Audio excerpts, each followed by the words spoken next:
ざけてんじゃねえぞ。ソウルソサイティをめちゃくちゃにしたのはてめえかって聞いてんだよ。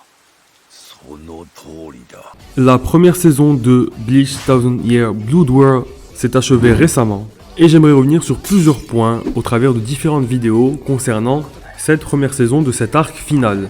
Et il y a un point qui m'a laissé un peu perplexe, que je vais aborder dans cette vidéo, le point principal de l'arc, bien entendu, le fameux retour des Quincy. Si vous n'avez pas vu la saison, je vous invite à quitter cette vidéo par peur de vous faire spoiler par un holo de type spoil. Allez, c'est parti.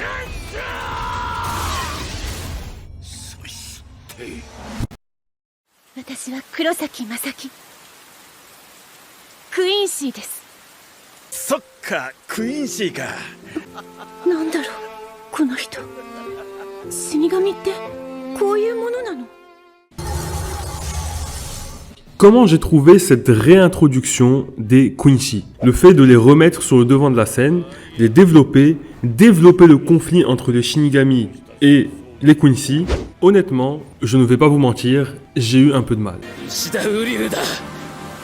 Alors, j'ai lu à l'époque les chapitres. L'arc Bleach Thousand Year Blood War est excellent. C'est même pour moi le meilleur après l'arc de Soul Society. Cependant, la base prise pour moi est un peu tirée par les cheveux. À la fin de la saison, avec l'excellent flashback de Ishin, ça s'arrange un peu. On sent que l'auteur essaye de créer une cohérence avec ce qu'il a établi au préalable, au début de son œuvre, en raccordant justement les morceaux. だからフォローを浄化し、コンパクをソウルソサイティに送ってやることで、コンパクの循環を正常に導く。しかしクイーンシーはフォローとなったコンパクを滅却し完全に消滅させる。 Et il y arrive plus ou moins, mais on sent que ce n'est pas quelque chose qu'il avait prévu dès le départ. Je pense que vous aussi, vous vous doutez qu'en introduisant Ishida, Tite-Kubo n'avait pas l'intention de développer le conflit ancestral entre les Shinigami et les Quincy. Je pense surtout que c'était pour créer une pseudo-rivalité avec Ichigo, pour rendre leur relation plus intéressante que simplement deux amis comme ça peut l'être pour Chad et Ichigo. Même si attention, ils ont bien sûr un flashback pour donner de l'épaisseur à leur amitié. La baston avec les Rakai qu'on a vu dans l'Arc Soul Society lorsque Ichigo affrontait Zaraki Kenpachi et Sado lui affrontait Shunsui Kyoraku. Et bien entendu, je pense aussi que c'est pour nous offrir un combat captivant qui raconte quelque chose contre Kurotsushi Mayuri. クイーンシーの誇りにたけてもそれだけはできない。クイーンシーの誇りにたけてもそんなことはさせない。うるさいんだよ、どいつもこいつも。 Je reparlerai de ce personnage à l'avenir parce que il me déroute complètement, le personnage préféré du youtubeur Ulki, un personnage qui me perturbe au plus haut point. En ce qui concerne les Quincy, ce que nous savons au début du manga, c'est qu'ils ont été exterminés il y a 200 ans par les Shinigami, suite certainement à un ordre de la Chambre des 46, l'autorité suprême de la Soul Society, ou bien un ordre de Shigekuni Yamamoto lui-même, qui sait, et qui était bien évidemment déjà le capitaine commandant du Gotei 13. L'auteur nous a donc vendu Ishida et son père comme de rares survivants du clan exterminé des Quincy. Et le fait que les Shinigami aient pu exterminer la majorité d'entre eux nous laisse penser que globalement, les Shinigami sont supérieurs aux Quincy en termes de puissance. Nous comprenons que rares sont les Quincy qui ont le niveau de capitaine par exemple. Cela est conforté par les remarques de Kurotsushi Mayuri à Ishida lors de leur combat. En effet, ce dernier ne cesse de chanter les louanges de Ishida pour les techniques qu'il utilise. Le Hirenkyaku, technique avancée mais pas si rare que ça pour des Quincy relativement puissants. Et surtout, le Ranso Tengai, technique très rare. Sur les je ne sais plus combien de sujets qu'a recueilli Mayuri, qui étaient quand même tout de même très nombreux, il n'y en a pas eu un seul qui maîtrisait cette technique. Quand on sait qu'en plus cette technique est faite pour continuer à se battre contre les holos une fois blessés, nous sommes quand même en droit de nous interroger sur la puissance des Quincy présentée dans l'arc final. Comme je vous le montrais précédemment, tout indiquait que les Quincy étaient en dessous des Shinigami en termes de force. Et bien dans cet arc final, on nous présente des monstres de puissance. Nous avons vraiment eu une hécatombe. Les Quincy déciment les Shinigami. Alors certes, il y a beaucoup de Quincy de bas rang dans le lot. Les Quincy ne se résument pas aux Stien Ritter. Et eux ont probablement un niveau de Shinigami basique. Même si honnêtement, vu ce qui a été montré, je pense qu'ils sont quand même un peu au-dessus. Et oui, les Quincy bénéficient de l'avantage de l'attaque. C'est eux les assaillants, et les Shinigami sont ceux qui se défendent. C'est le Seireitei qui a été attaqué. Et bien entendu, il y a aussi la capacité à voler les Bankai, qui donne un avantage certain aux Quincy. Mais malgré tout, je trouve leur niveau global trop élevé par rapport à ce qui a été montré au début du manga. Surtout que, je le rappelle, les Quincy sont des humains. C'est des humains qui ont du Reiatsu, mais ça n'en reste pas moins des humains avec des pouvoirs, au même titre que les Fullbringer tels que Sado et Inoue. ソウルソサエティを守ってくれ。黒崎一号。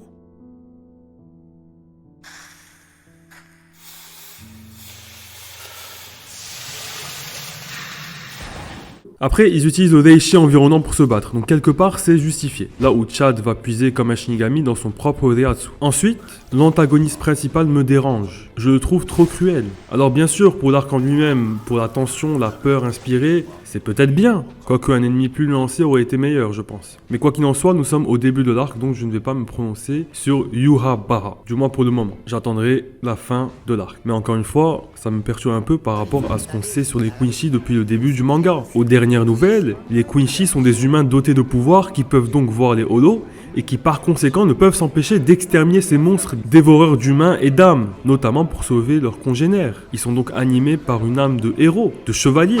D'ailleurs, leur habillement, la tenue vestimentaire de Ishida, toute blanche avec sa robe, son gant avec une croix dessinée dessus, fait penser à un chevalier. Donc le conflit c'était les Quincy tuent les holos pour sauver les gens, mais ça déséquilibre la balance des âmes, puisque les Quincy, contrairement aux Shinigami, détruisent les holos purement et simplement sans purifier leur âme, et ainsi les guider à la Soul Society. La question morale était intéressante, et le qui a raison dans cette guerre était difficile à dire. C'est ça qui était bien pensé. Les Quincy ne vont pas s'arrêter de tuer les holos pour sauver des gens alors qu'ils en ont le pouvoir, et les Shinigami sont forcés de les arrêter parce qu'ils menacent comme ça le monde entier, à la fois celui des humains et celui des âmes. 次は貫くぞ。ブルートペーネでかわせると思うな。私のさらばだ。黒崎一号。いずれまた迎えに来る。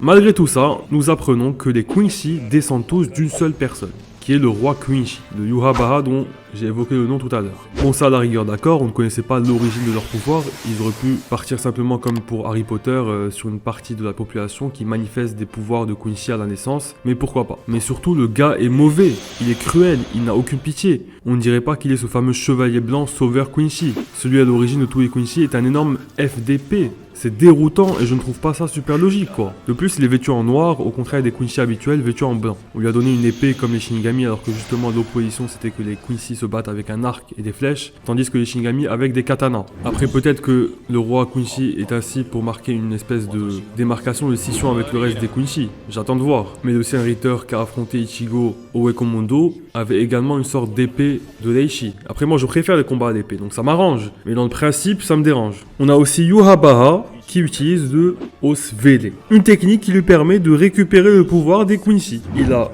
dérobé, il y a 9 ans, le pouvoir de certains Quincy qui jugeaient impurs. Donc apparemment, il a besoin de ça pour regagner ses pouvoirs, de ce qu'on comprend pour le moment. Et je dois avouer que je ne suis pas fan. Je ne suis pas fan du roi, l'origine de tous les Quincy, le père fondateur, qui peut voler le pouvoir de ses enfants. Enfin, c'est étrange, comment ça il peut voler les pouvoirs? C'est bizarre. Ces personnes-là ont du Ratsu, pourquoi il peut leur dérober juste parce que c'est leur père? Moi, ça me dérange un peu. En plus, on a vu des pouvoirs spéciaux des Quincy, ça aussi c'est une nouveauté que Tite Kubo a rajouté dans l'arc, qui sort de nulle part. Pour nous, les Quincy, c'était juste des arcs et des flèches, comme je l'ai dit, des personnages qui ont des pouvoirs donc similaires tous, ils ont les mêmes techniques. Et pour moi, c'était des Quincy qui se manifestent à droite, à gauche du globe, mais qui quand même sont liés du fait qu'ils ont tous les mêmes pouvoirs. On voit quand même qu'il y a une unité au niveau des Quincy, un minimum. Mais là, on t'en fait vraiment une espèce d'armée avec le roi qui peut prendre le pouvoir de ses sujets, certainement même peut-être les redistribuer, et avec des soldats qui ont des pouvoirs qui sortent d'Onsezu et qui sont spéciaux, des capacités spéciales. Bon, dans le principe c'est bien, hein, des combats, on n'aurait pas voulu des combats contre des Quincy qui ont juste des arcs et des flèches pour tous, mais voilà, ça sort un peu de nulle part,